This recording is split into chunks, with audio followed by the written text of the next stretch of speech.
Olá, olá pessoal, aqui Márcio Alexandre na nossa terceira aula do curso AnaBeCoA, do nosso método Coar Magic Abundance, um método de cocriação da realidade, utilizando várias técnicas da consciência rápida e baseado em grande parte nessa oração cabalística mais poderosa do universo, AnaBeCoA.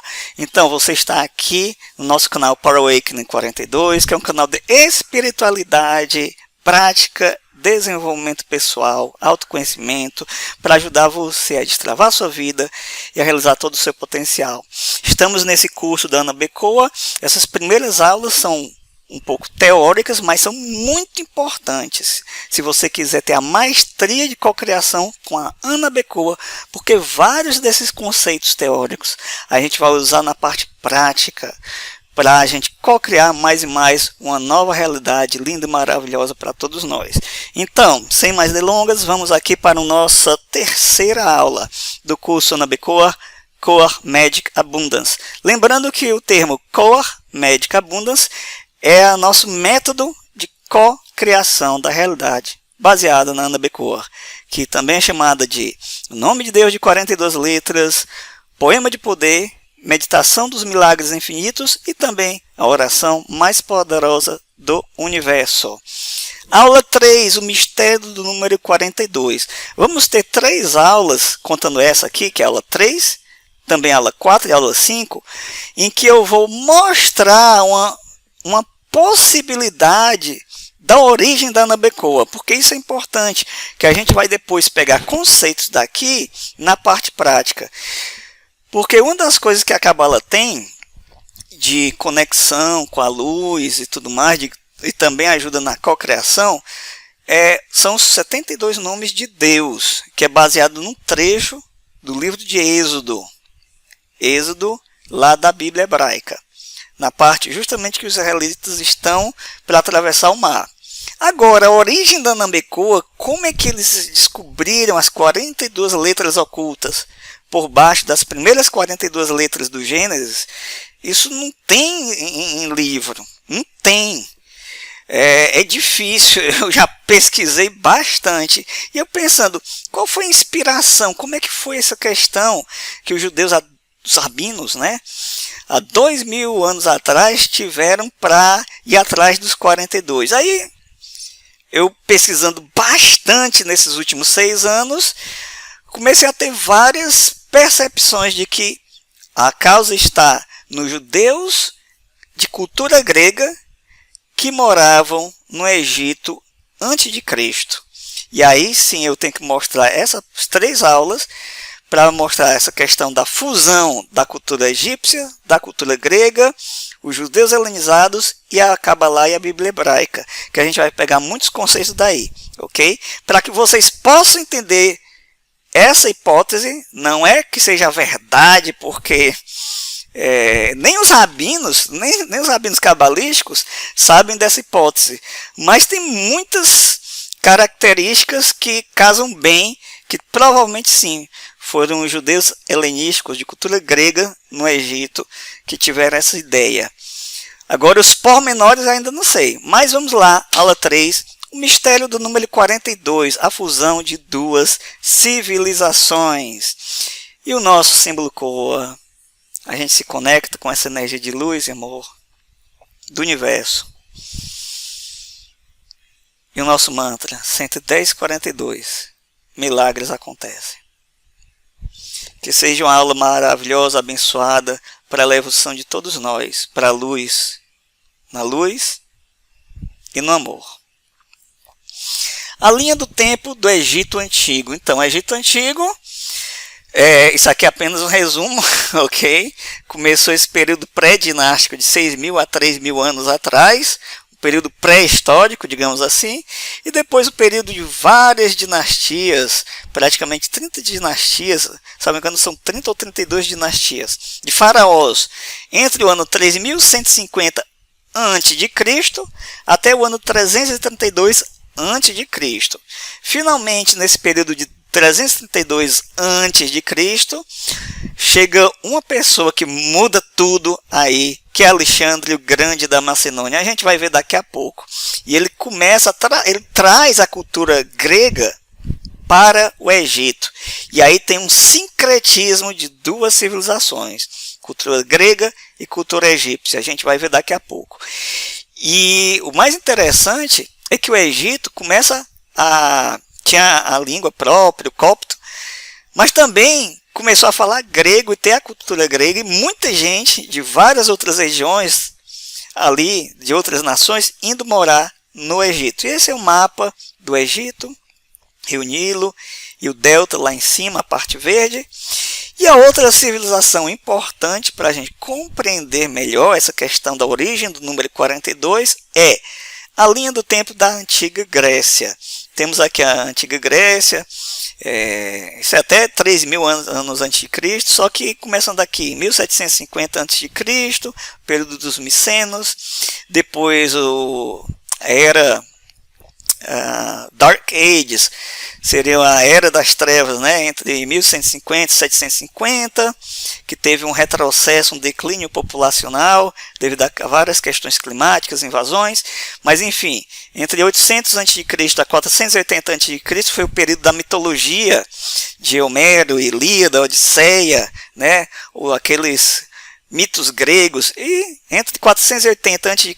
até 323 a.C., finalmente o período clássico, com Sócrates, Platão, Aristóteles, os grandes legisladores e líderes gregos, as guerras entre os persas e os gregos, etc. E finalmente em 323 a.C., 330, 323, vem Alexandre o Grande, conquista toda a Grécia e conquista o resto do mundo conhecido à época.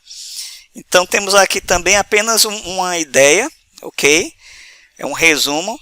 E essa parte aqui, onde está em vermelho, são as áreas de influência grega, porque os gregos eram muito bons em navegação, em comércio, os gregos antigos, e também em colonizar várias áreas além da Grécia, porque a Grécia é muito montanhoso. E à medida que naquela época antiga a população ia crescendo e precisava de área para cultivo, plantação, e com pouca área, relativamente falando, porque tinha muitas montanhas, tem hoje até muitas montanhas, muitos gregos de várias cidades saíram de barcos, com grupos, para colonizar outras regiões. Então, os gregos colonizaram várias regiões ao redor. Isso antes de Alexandre. Finalmente, em 336, mais ou menos, veio Alexandre o Grande, ele da Macedônia, que era uma região ao norte da Grécia, mas também de cultura grega, língua grega, religião grega. Alexandre, resumindo, tem até uma série ótima sobre Alexandre o Grande na Netflix, que estreou agora em janeiro de janeiro ou fevereiro, acho que foi fevereiro de 2024, na Netflix. Alexandre, eu não sei mais ou menos como é o título em português, mas procura lá, série sobre Alexandre o Grande na Netflix, fantástico. Você vai entender como ele levou essa cultura grega para outros países, outras regiões e civilizações, não tinha país, mas né, esse termo país, e levou para a Grécia, para o Egito também. Então, Alexandre, ele passou, e era um general, ele passou a maior parte de seus anos no poder em uma série de campanhas militares sem precedentes através da Ásia e Nordeste da África. E ele começou com 20 e poucos anos ao ser general, porque o pai dele, que era o Filipe II, foi assassinado e ele tomou posse e depois peitou logo o maior império da época, que era ao lado, a Pérsia, e venceu e conquistou a Pérsia. Ali sim era Davi contra Golias. Golias eram os persas e Davi eram os gregos. Mesmo com poucos soldados, se comparado com os persas tinham até mais de 1 milhão, salvo engano, de soldados ao todo, né? E os macedônicos tinham 50, 40 mil soldados. Imagine, 40 ou 50 mil soldados. E os persas tinham mais de 1 milhão, salvo engano. Ou 100 mil, 200 mil, ou quase 1 milhão. E mesmo assim Alexandre foi lá e conquistou os persas. Então, ele passou a maior parte de seus anos no poder em uma série de campanhas militares. Até os 30 anos havia criado um dos maiores impérios do mundo antigo, que se estendia da Grécia para o Egito, chegou até as portas da Índia. Morreu invicto em batalhas, morreu com 32 anos ou 33, salvo engano. Morreu invicto em batalhas e é considerado um dos maiores comandantes militares mais bem-sucedidos da história. Então ele levou a cultura grega para esse mapa que você está vendo aí, para toda essa região. Nesse mapa, à esquerda, acima à esquerda, você vai ver o nome Macedônia. Macedônia era um território bem pequenininho, que era onde ele nasceu, o pai dele era rei, um território bem pequenininho. Com 40 ou 50 mil soldados, ele conquistou todo esse território. E teve relativamente poucas batalhas, para conquistar o império, né? Depois teve várias outras batalhas ao oeste, querendo conquistar a Índia, mas não deu muito certo, aí voltou. Mas mesmo assim, a conquista do Egito e da Pérsia. Alexandre morreu na Babilônia em 323 a.C., aos 32 anos. Ele passou mais ou menos 10 anos em campanhas militares, como rei da Macedônia, e depois se tornou faraó do Egito.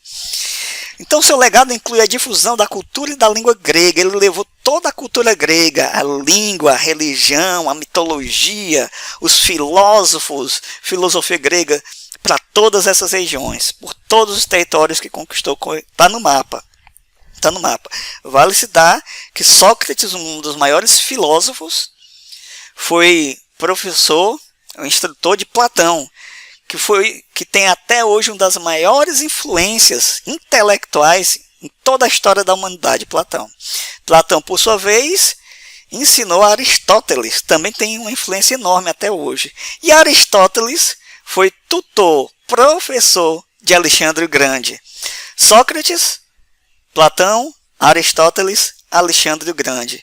Então, Alexandre, além de ser um comandante militar, ainda tinha essa parte da cultura, igual a Napoleão. Napoleão, no começo da carreira militar de Napoleão, no século XVIII, final do século XVIII, ele invadiu o Egito para conquistar o Egito, com aquelas brigas contra o Império Britânico, etc. Só que levou mais de 160 cientistas para o Egito, para pesquisar o Egito, as pirâmides, os hieróglifos, a cultura egípcia. Então Napoleão, além de ser um comandante militar, tinha essa parte intelectual, e Alexandre o Grande também tinha, né? Agora vocês vão saber por que é importante essa questão. Porque influenciou o Egito, depois foi ter a biblioteca de Alexandria, e apareceram a parte da história em que muitos judeus moravam em Alexandria falando grego, influenciados também pela cultura egípcia. Judeus, inúmeros judeus. O período helenístico, que é quando começa Alexandre o Grande levando toda essa cultura da Grécia. A Grécia era chamada Elis, né? Elis, helenístico, Grécia. Elas, salvo engano. O período helenístico se refere a isso, de Alexandre o Grande, a cultura grega, refere-se ao período da história da Grécia, compreendido entre a morte de Alexandre e a conquista da Grécia por Roma em 146. Caracterizou-se, eu estou lendo essa parte em vermelho, caracterizou-se pela difusão da civilização grega numa vasta área que se estendia do mar Mediterrâneo à Ásia Central. O helenismo foi a concretização de um ideal de Alexandre. Helenismo quer dizer levar toda a cultura grega, língua, religião, filosofia para esses territórios. O de levar e difundir a cultura grega aos territórios que conquistava.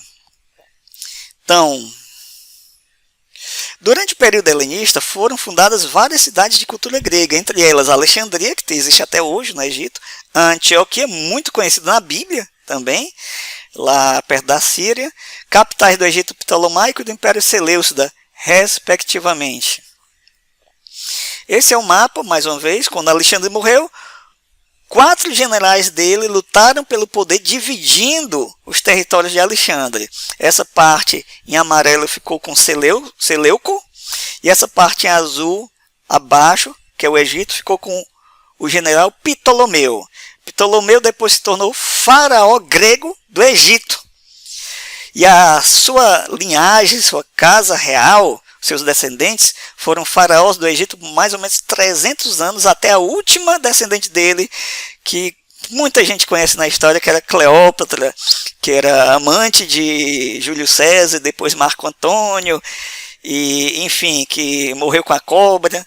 Tem aquela história, se envenenou, né? Cleópatra era descendente do rei Ptolomeu, que era general de Alexandre o Grande. Quando este morreu, Alexandre, seus generais dividiram e Ptolomeu ficou com a parte do Egito.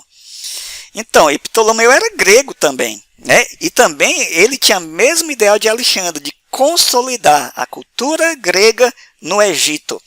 Então, o reino ptolomaico era o reino ptolomaico, ou seja, do general Ptolomeu, que depois se transformou em rei Ptolomeu, o faraó Ptolomeu, um rei grego no Egito. O reino ptolomaico era um reino helenístico, ou seja, grego, baseado no Egito.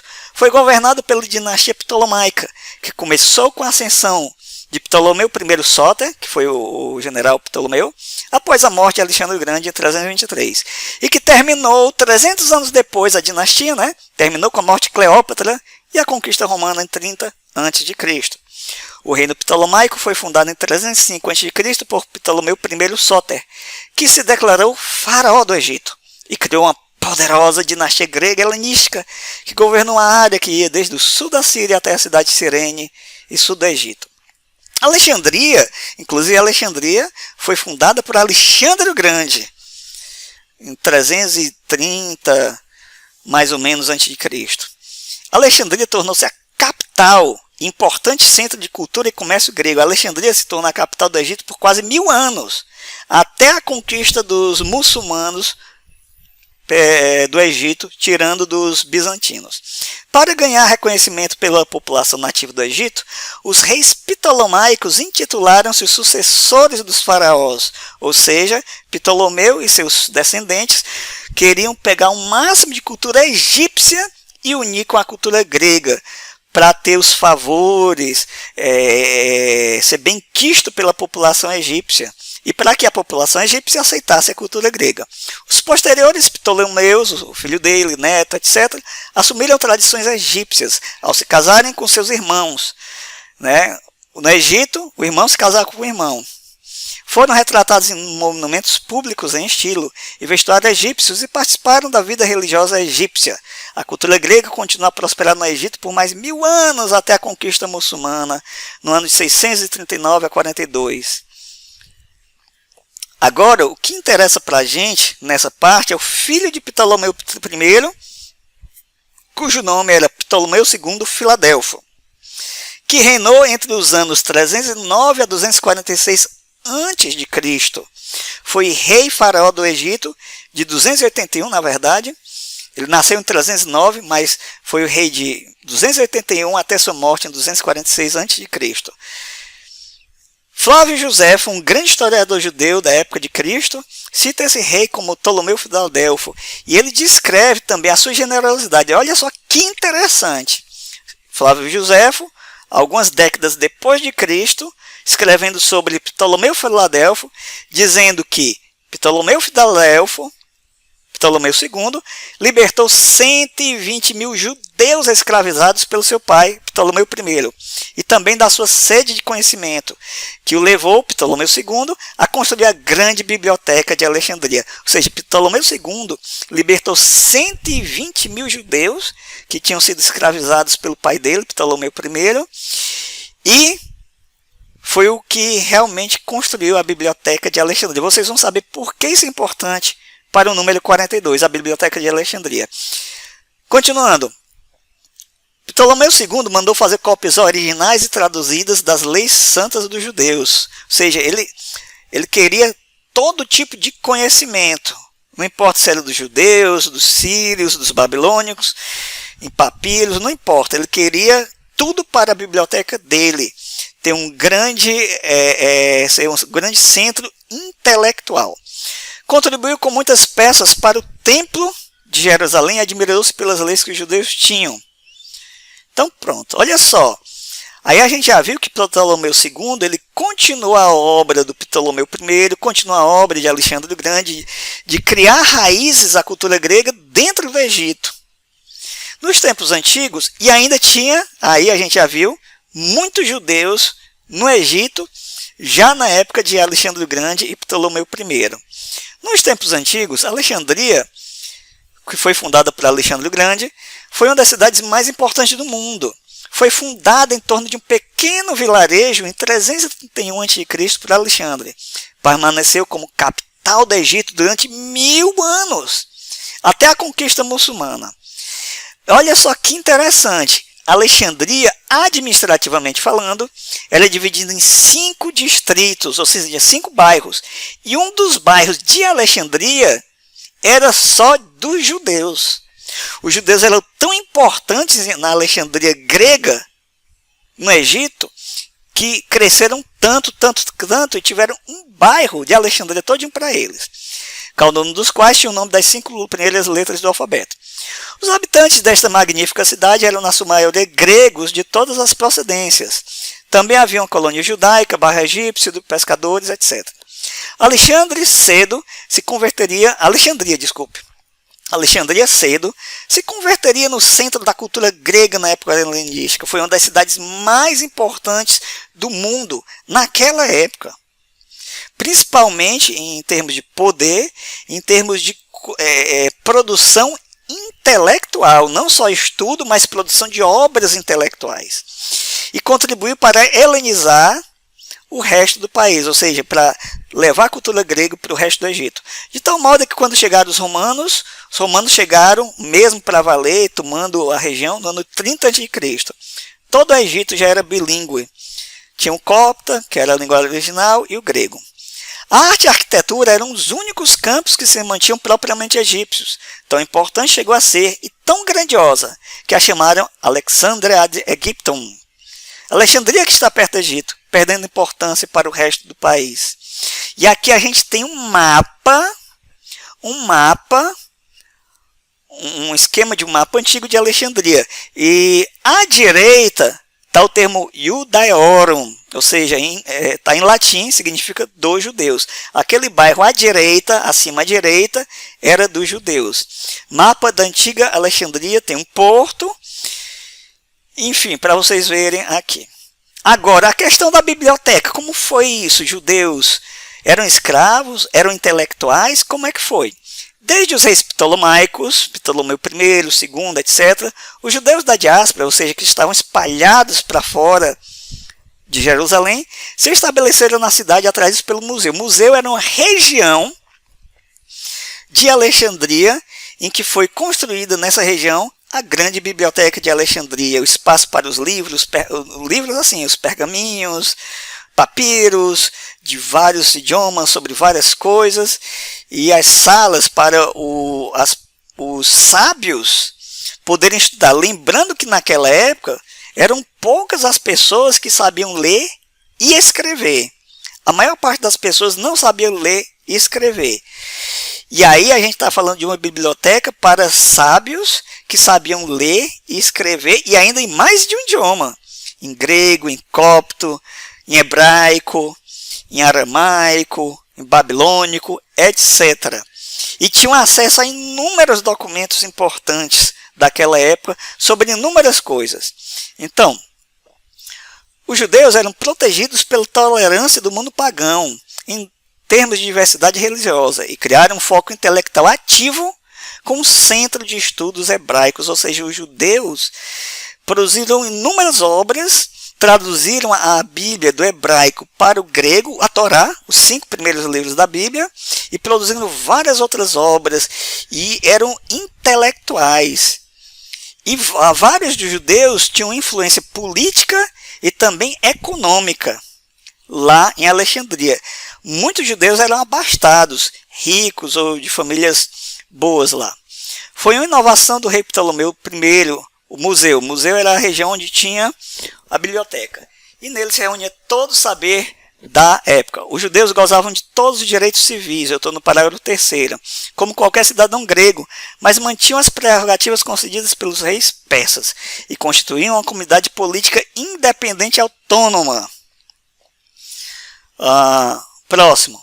Muitos judeus helenizados na época macedônia, ou seja, a gente tem que ver que depois de Alexandria, todos os seus habitantes tinham fala grega, cultura grega, sabiam, mesmo que não acreditassem ou cultuassem os deuses gregos, os judeus, pelo menos em sua maioria, não cultuavam os deuses gregos, mas eles tinham língua grega, liam Homero, liam a Ilíada, liam a Odisseia, sabiam Platão, sabiam dos mitos gregos, ou seja, eles tinham cultura grega, os judeus e todos lá em Alexandria. Muitos judeus helenizados na época macedônia tiveram uma grande influência sobre seus correligionários lá da Judéia, na época dos Seleucidas e Asmodeus, já no século II. Traduziram os judeus lá do Egito, traduziram para o grego a Torá e depois outros livros da Bíblia. A chamada versão dos 70, o Septuaginta, no século III e II, além de produzir uma abundante literatura hebraica em língua grega. Os judeus lá produziram epopeias, dramas, obras moralizantes, como a Carta de Aristeia, os Oráculos Sibinos, o Livro da Sabedoria de Salomão. E entre alguns autores conhecidos estão Eupolemo, Ártipo, Demétrio, Aristeu e Fílon de Alexandria. Fílon, que foi um grande judeu, rico, abastado, a família era rica de posses e também ligada à política. Ele era ele era judeu, mas também queria unir a filosofia grega com a religião judaica. Fílon de Alexandria, já era da época de Cristo. A história, vocês vão entender como isso influenciou os judeus e como, na minha visão, isso influenciou para que eles pudessem depois pegar o número 42, aí o número 42 do Egito a gente vai ver na próxima aula, para pesquisar mais a fundo no Gênesis e achar a Ana Becoa. Isso aqui é uma hipótese, ok? Não é uma verdade que deve ser defendida a unhas dos dentes, mas uma hipótese a ser explorada. Porque vários fatos históricos corroboram. A história dos judeus em Alexandria remonta à fundação da cidade por Alexandre o Grande. A gente já viu isso. Os judeus em Alexandria desempenharam um papel crucial na vida política, econômica, cultural e religiosa da Alexandria helenística romana. E olha só, eles eram tão importantes que na época de Roma, já na época de Cristo mais ou menos, 35% de toda a população de Alexandria era dos judeus. 35% de toda a população de Alexandria, que era mais ou menos 500 mil pessoas na época de Cristo, um pouquinho depois de Cristo, desses 500 mil pessoas ou 600 mil pessoas, 35% eram judeus. Os judeus alexandrinos foram os fundadores do judaísmo helenístico, e os primeiros a traduzir a Torá do hebraico para o grego. De acordo com José, os judeus habitavam Alexandria desde a sua fundação, e a maioria dos historiadores concorda que os judeus viviam na cidade pelo menos desde o século III a.C., ou seja, já tinha judeu desde o começo, como eu já disse, e a cada década e século mais judeus iam morar lá. Sob o governo ptolomaico, uma seção separada da cidade foi designada aos judeus, e que o nome era o bairro Delta. Próximo. A Biblioteca de Alexandria foi uma das... Agora, a biblioteca, como é que foi? A Biblioteca de Alexandria foi uma das mais significativas e célebres bibliotecas, um dos maiores centros de produção do conhecimento na antiguidade. Estabelecida no século III a.C., no complexo palaciano da cidade de Alexandria, a biblioteca fazia parte de uma instituição de pesquisa chamada museu. A instituição de pesquisa, a biblioteca, com vários manuscritos e tudo mais. Essa biblioteca adquiriu um grande número de rolos de papiro, em vários idiomas, sobre vários tópicos. Ciência, medicina, história, devido sobretudo às políticas agressivas e bem financiadas dos reis ptolomaicos para obtenção de textos. Não se sabe exatamente quantas obras a biblioteca tinha em seu acervo, mas estima-se que ela chegou a abrigar entre 30 mil e 700 mil volumes literários. Muitas vezes eram rolos, de papiros, acadêmicos e religiosos. O acervo da biblioteca cresceu de tal maneira que durante o reinado de Ptolomeu III, já era o neto, uma filial sua foi criada no Serapeu de Alexandria. Ptolomeu II encarregou Demétrio de Faleros, outro grego, e outros homens a recolher livros por todo o mundo. e guardá-los em 2 bibliotecas em Alexandria. A biblioteca externa teve 42.800 volumes e a interna tinha 400.000 volumes misturados e 90.000 volumes não misturados. E Calímaco, outro grego, completou um catálogo destes livros. Ptolomeu tinha por desejo reunir todas as obras do mundo em sua biblioteca, não importa qual fosse a língua. Mas aí, quando chegava lá, ele tinha que ter vários grupos de sábios que sabiam de outros idiomas, 2 ou 3 idiomas, para traduzir para o grego, né? Tamanha foi sua sede por esse desejo que mandou vir 72 sábios e hábeis de Jerusalém. Para mim isso aqui é lenda e várias pessoas acham que é lenda. Mandou vir 72 sábios de Jerusalém para confeccionar réplicas dos manuscritos judaicos traduzidos para o grego. O sacerdote Eliseu, ou seja, ele diz que 72 judeus sábios foram de Jerusalém para o Egito para que em 72 dias traduzisse a Torá. Não foi bem assim, né? A biblioteca de Alexandria, no entanto, era ímpar, devido à escala das ambições dos Ptolomeus. Os ptolomaicos almejavam possuir um repositório de todo o conhecimento humano. Eles buscavam destacar-se dos demais sucessores de Alexandre e liderá-los nos planos cultural e político. E eles queriam transformar Alexandria no principal centro intelectual do mundo helenístico. Então, pessoal, isso aqui a gente está terminando, é para dizer como a cultura grega criou raízes sólidas, se fincou na cultura egípcia. No mundo egípcio, os gregos, os reis, faraós, a partir de Ptolomeu, eram todos da linhagem de Ptolomeu, que era grego.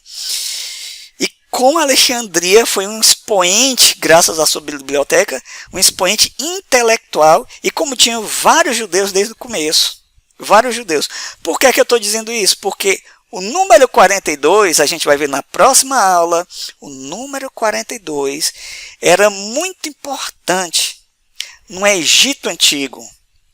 E na minha opinião, isso influenciou os judeus para pesquisarem várias coisas ligadas a 42 na Bíblia hebraica e depois acharem a Ana Becoa. Então, terminando, temos uma coisa. Essa época do século III e século II, esse renascimento literário e intelectual no Egito, né, fez com que a Torá, o Pentateuco, os 5 primeiros livros da Bíblia, foram assim traduzidos do hebraico para o grego. Mas tem uma questão também, que depois em outros vídeos eu vou falar, que vários estudiosos nas últimas décadas têm apontado que a Torá, na verdade, do jeito que a gente vê hoje, é uma compilação final feita em Alexandria de material antigo de várias épocas e escribas. E que Moisés não existiu o Mar Vermelho, etc. Os judeus helenizados do Egito pegaram material, cultura e tradições e papiros de várias épocas e séculos anteriores e fizeram a redação final da Torá do jeito que a gente conhece hoje. Por que eu estou dizendo isso? Porque essas pessoas que estão aí, Thomas Thompson, que estão aí na tela, Niels Peter Lemche, Russell Gmirkin, Philip Weidenbaum, Philip Davis e Neil Godfrey, são estudiosos que estudam a Torá e também a cultura grega e notaram inúmeras semelhanças na Torá, Gênesis, Êxodo, Levítico, Números, Deuteronômios, de mitos gregos na cultura hebraica. O mais interessante é que alguns filósofos judeus helenizados, o próprio filho de Alexandria, já notava naquela época semelhanças entre a Torá e os mitos gregos. Mas eles disseram, olha, Platão se inspirou em Moisés. Mas, na verdade, mais e mais estudiosos estão percebendo que Moisés, ou os judeus helenizados do século III, se inspiraram em Platão. Mas isso é para outra história. Eu estou colocando isso aqui para vocês verem como foi grande a influência grega no Egito e entre os judeus. A criação Torá, Pentateuco do Antigo Testamento, mitos gregos, alguns autores que propõem isso. Porque tem vários aspectos de mitos gregos Ilíada, Odisseia, até mesmo da filosofia de Platão, dentro do Levítico, de Êxodo, do Gênesis, de Josué, do livro de Juízes, 1º e 2º Samuel, 1º e 2º Reis, vários aspectos. Enfim, depois a gente vai fazer uns vídeos sobre isso. Criação da Torá no século III a.C., por judeus helenizados no Egito Ptolomaico, em Alexandria, pegando material antigo, fazendo a revisão final e do jeito que a gente tem hoje. Há zero evidências, olha só, há zero evidências arqueológicas e históricas da existência do judaísmo atual como religião do século III para trás, ou seja, do século III, lá de Alexandre o Grande, para trás, do ponto de vista arqueológico e histórico, não existe evidência do judaísmo atual existindo. Pasme. Só a partir do século II em diante, período dos Macabeus e Asmoneus. A gente vai ver isso depois. Terminando, para alguns isso pode ser um choque, mas tem várias evidências nesse sentido, até de estudiosos judeus hoje, lá de Jerusalém. A gente vai ver isso depois. Mas, voltando para Ana Becoa e os judeus helenizados, e fechando esta aula de hoje, na minha opinião e percepção, após quase 6 anos de estudo, abril de 2018 até hoje, março de 2024, sobre Ana Becoa e suas origens e usos, e após muita prática com ela e curiosidade sobre tudo isso, para mim, a origem das 42 letras, ou antes, a inspiração para sua busca na Bíblia hebraica, remonta aos judeus helenísticos do Antigo Egito Ptolomaico, influenciados também pela cultura egípcia. Agora a gente vai ver, próxima aula, o número 42 no Antigo Egito, como era muito forte a ideia do número 42 no Egito. E que, para mim, isso passou para os judeus helenizados. E depois o número 42 entre os judeus. Aqui, mais uma vez, Tote Hermes, né? Tote, o deus egípcio, escriba dos deuses, que transmitiu muito conhecimento para a humanidade. E que, para os gregos, quando o Alexandre o Grande veio, eles disseram, olha, Tote para vocês é Hermes para a gente.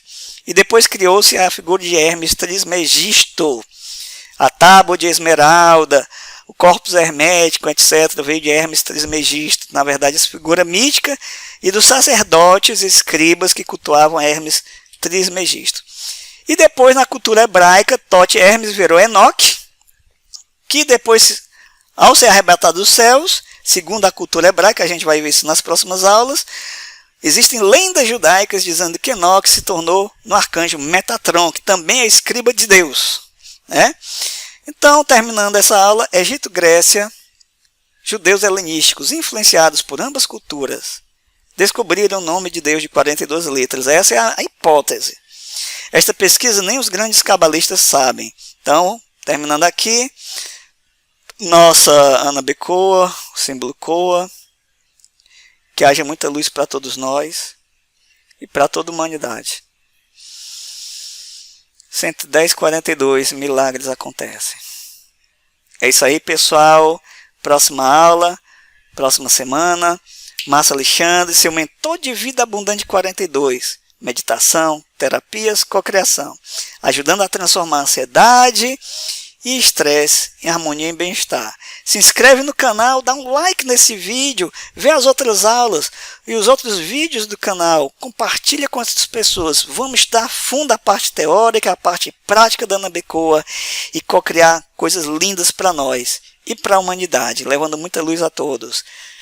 Forte abraço e te vejo no próximo vídeo. 110:42, milagres acontecem. Tchau!